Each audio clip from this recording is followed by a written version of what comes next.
Hi, everybody. I would like first to express my thanks to the World Bank staff, to Gabby, for giving me this opportunity to do my presentation in regards of the accounting education, and mainly accounting education standards, and to give an overview of one of the last World Bank project in Iraq, which is started beginning of this year and finished October 2014. In this presentation, we're going to focus a little bit first about these standards, and as I see in Jordan and other countries and as well, that even such standards is not that much well known between the academics. And what about the public? These are new standards started and established in 2003, because actually we will not reach for a good financial reporting and a good financial practicing in accounting profession, in auditing, without getting back to the first plug, which is the accounting education. So I will start my presentation in this question. Is an accountant practicing in the United Kingdom or France or even in any of the developed countries, as one practicing, as example, in Jordan, Lebanon, or Senegal, or any other country? This question, if the answer for this question is yes, so we are in a very good position in practicing accounting all over the world. But I think, unfortunately, the answer is no. Yet, to this moment, the answer is no. We are going to reach an answer yes for such a question, but still the answer is no. If it is no, the financial reporting, it is not that much good or in that much good level, at least for the public and for the public interest, and as well at least for those major business in the market, which is the multinational companies. So IFAC has taken the responsibility to organize long time ago some sets of standards for the accounting profession, for the auditing profession, and as well lately for the accounting education, which is a major issue. And actually all of these standards, which is organized under a professional body and supported by IFAC and supported by some sponsors such as the World Bank, all of these has a minimum level that should be stand for all of these standards, which is a level of ethics.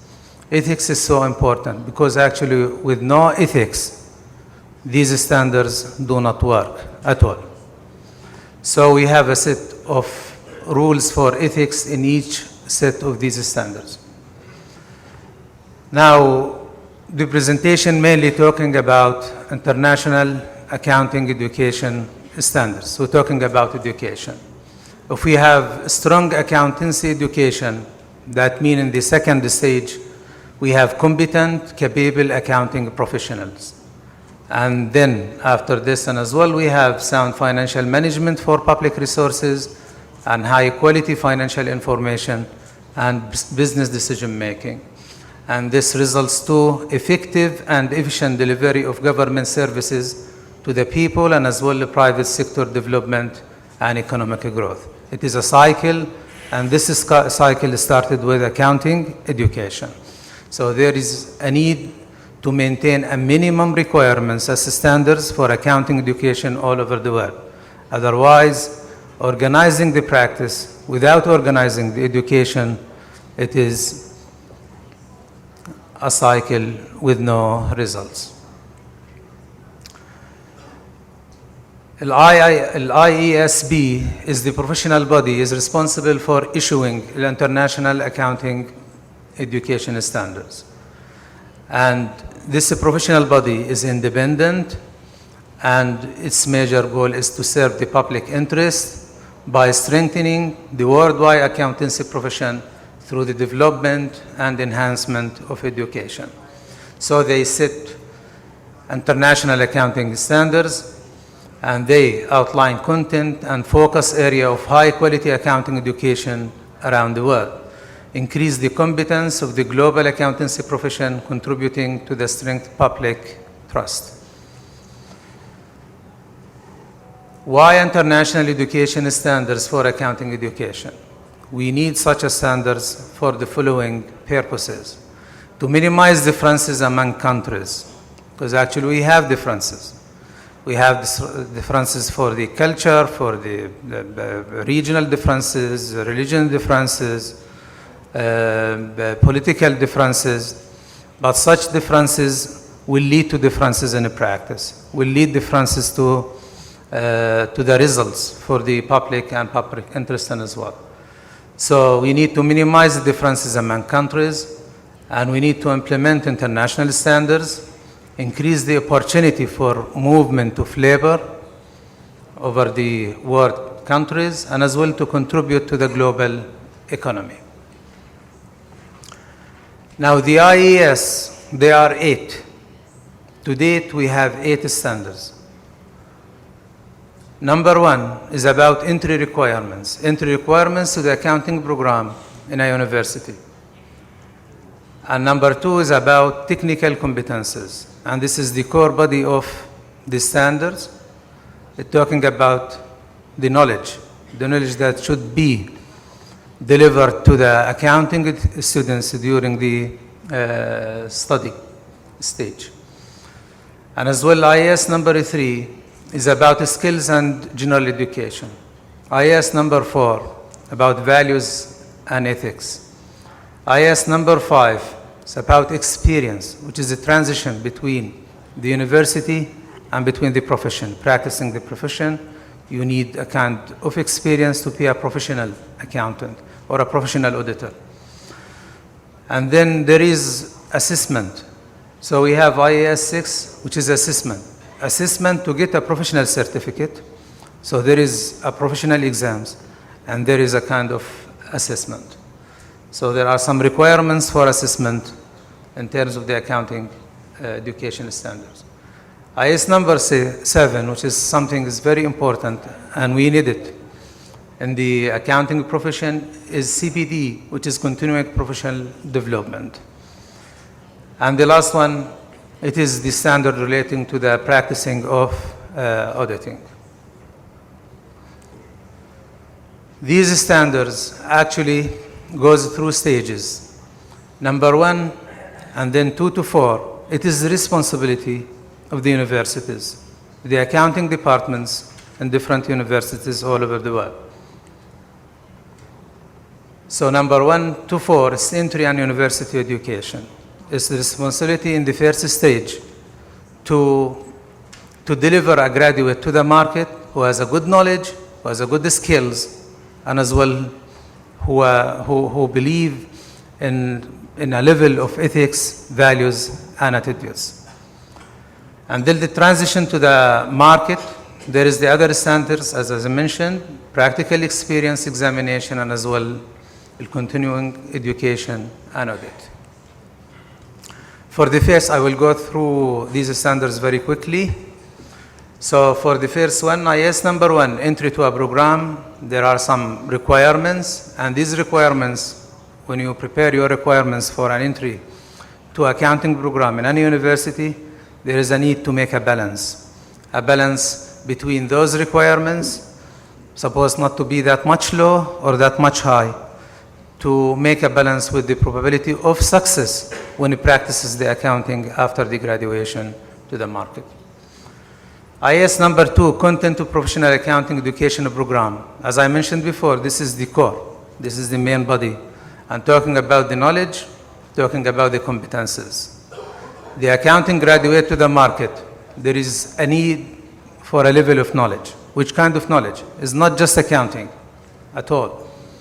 It is not just accounting and finance.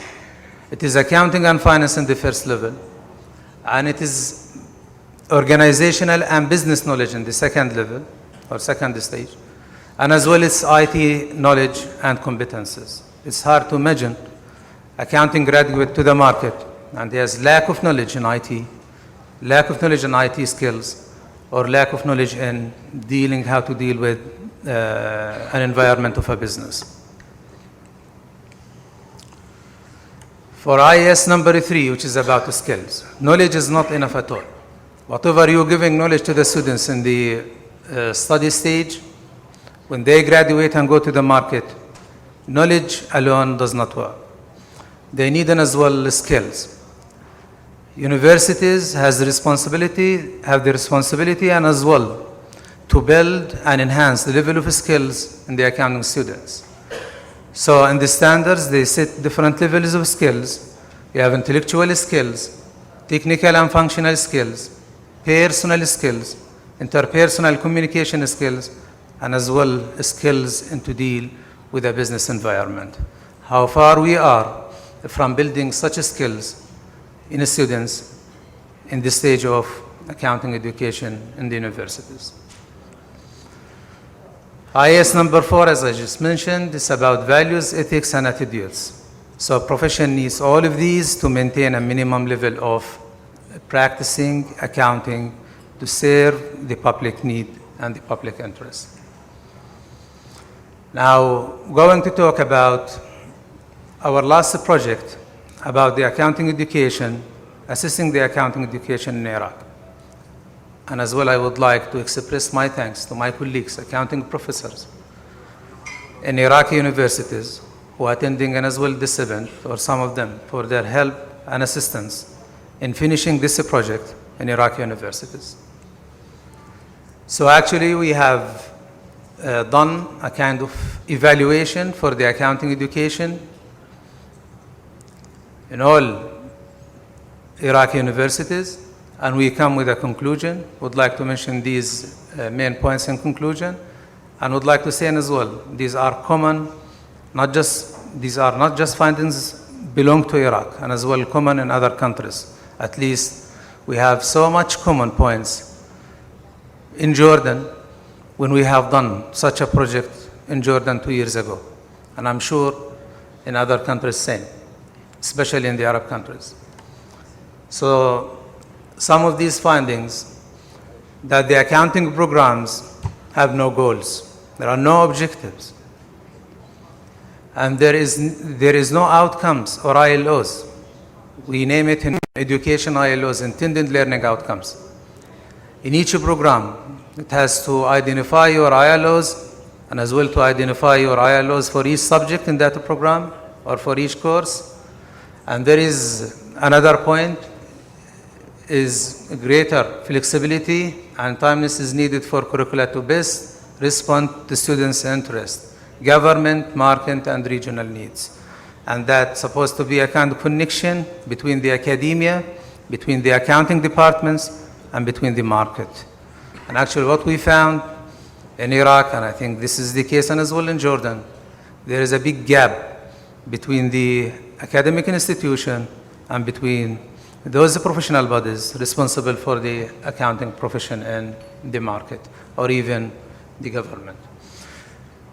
And there is another finding, inclusion of courses covering key subjects, international standards on auditing, ethics, core business, communication skills, all actually is needed based on the standards, and we have some lacks in terms of these points in the accounting curricula in Iraqi universities.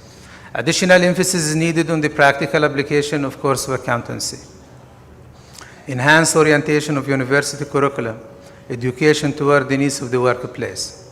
And the concentration at the end, we have our eyes on the market in the governmental agencies or governmental units and as well the private business.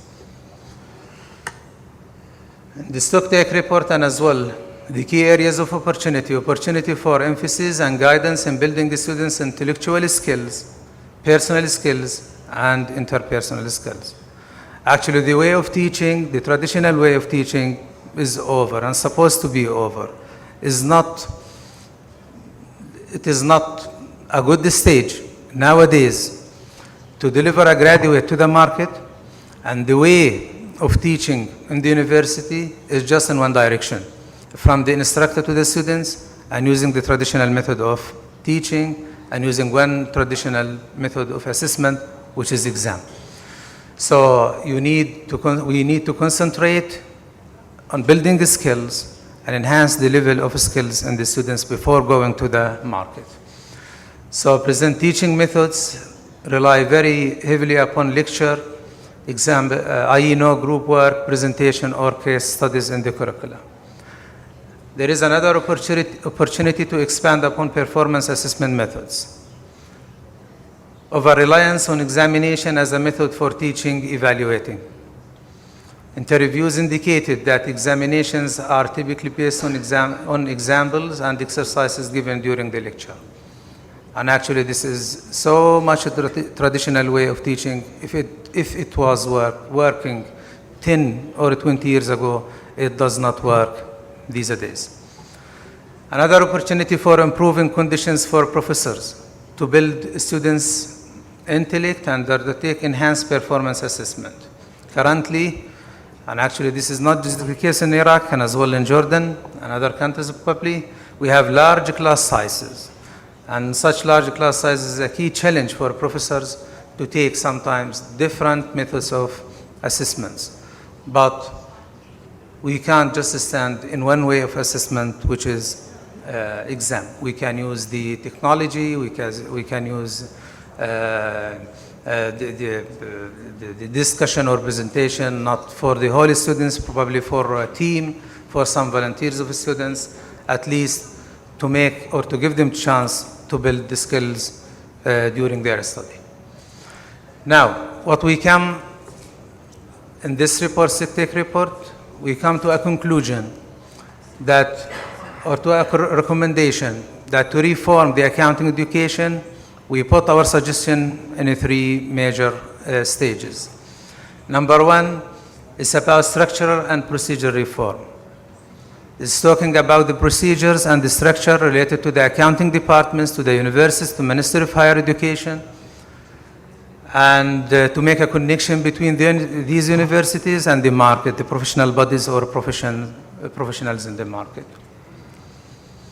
And as well, there is something is very important, which is establishing a quality assurance committee.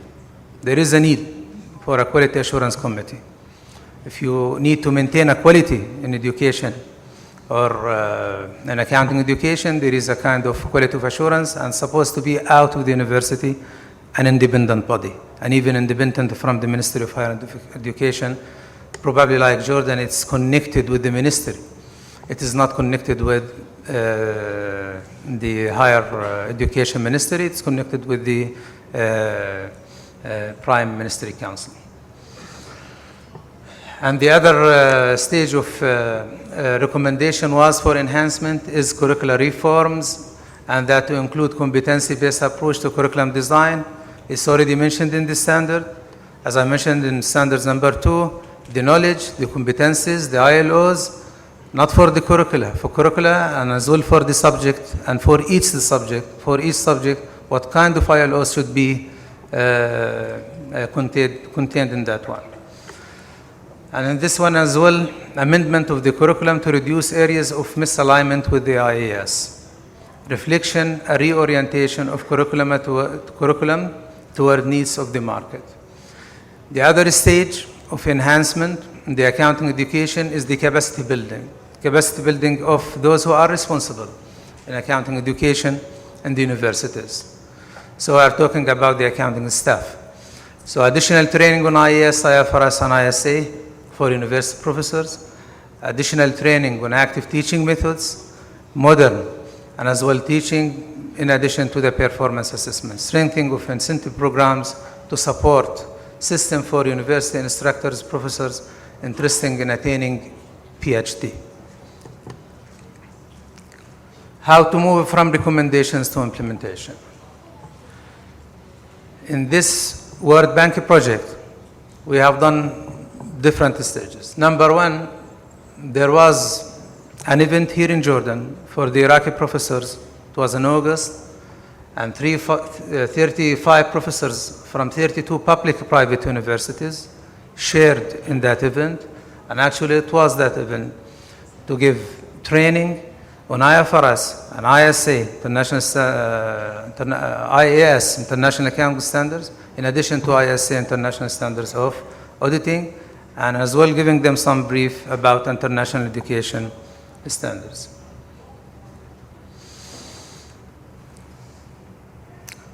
And the other stage of development, it was to prepare a toolkit so they can follow or take it as instructions to enhance the current practice in their education system. So in this toolkit, we have identified different sub-stages, such as build awareness, and mainly build awareness in the IES, and as well doing their self-assessment because they know more about their education system and their environment, and as well then to design their new curricula based on their assessment and based on as well the results that we have reached out through the World Bank project. And then to develop the resources, because actually without resources we can't go forward. So there is a stage of development to prepare the needed resources to going higher with the level of application of the new accounting curriculum. And then giving a time for implementation, getting feedback from different stakeholders, from the students, from the staff themselves, from the market, from the employers, and then go back to do enhancement again to raise the level of education to the level required by international education standards. And stage number 3, we have done another workshop in Dubai, and that was in September for 30 participants from universities and as well from the representative from Ministry of Higher Education and Research, Baghdad and Erbil. And then at that one, we have presented our stick take report and as well our toolkit, and we make such kind of case studies from Netherlands and Australia. We have some key speakers from those 2 countries, and as well we have done sessions to identify next step to go forward for improving the level of education in Iraqi universities. So that was my presentation, and thank you very much for your listening.